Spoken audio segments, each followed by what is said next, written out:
नमस्कार मित्रांनो. तर विषय काय आहे? आपल्या सगळ्यांना माहीत असेल की बाबा सचिन पिळगावकर हे सतत चर्चेत असतात.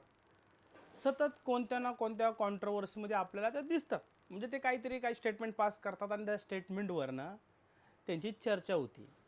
पण विषय काय आहे मित्रांनो, कधी-कधी काय होतं, ते कधी काहीही बोलत नाही. तरी रील्सला ट्रोलर्स लोकं झाले किंवा काही न्यूज चॅनल्स आहेत, म्हणजे फेक न्यूज चॅनल आहेत, ती लोकं काय करतात, विनाकारण एखादी गोष्ट त्यांच्या अंगावर चिपकून टाकतात. ते बोललेले नसतात देखील त्या गोष्टी.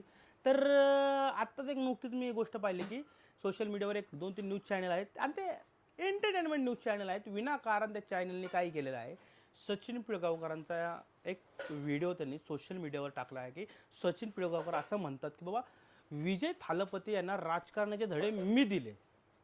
या मूर्ख लोकांना कळलं पाहिजे असेल, की बाबा तुम्ही विनाकारण त्यांना टार्गेट करणं कमी करा.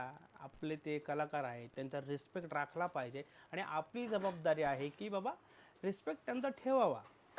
तुम्ही विजय थालपती यांचं कौतुक करता, तिकडले लोकं त्यांचं कौतुक करतात. म्हणजे बाहेरच्या कलाकारांचं तुम्ही रिस्पेक्ट करता आणि आपल्या कलाकारांची तुम्ही फार इज्जत काढता.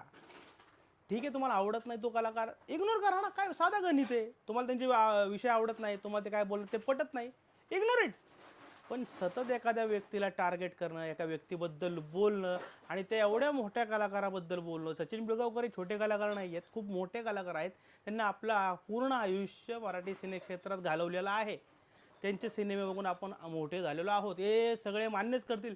त्यांच्या कलागुणा कौशल्याचं तुम्ही काहीही करू शकत नाही, कारण की ते त्यांनी मिळवलेलं आहे. त्यांचे काही गोष्टी चुकतात, त्यावर तुम्ही बोलता तिथपर्यंत ठीक आहे, आवडत असेल इग्नोर. पण सतत त्यांना टार्गेट करणं हे चुकीचं आहे.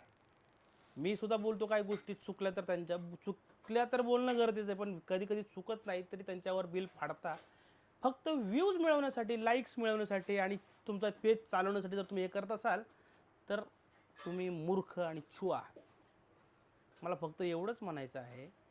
तर मला एवढंच बोलायचं आहे त्यांच्याबद्दल, बाकी काही बोलायचं नाही. विषय आवडला असेल तर तुम्ही आमच्या चॅनलला लाईक करा द मराठी भोंगा आणि विषय नाही आवडला तर विषय सोडून द्या इथंच. काय प्रॉब्लेम नाही, काय हरकत नाही आहे.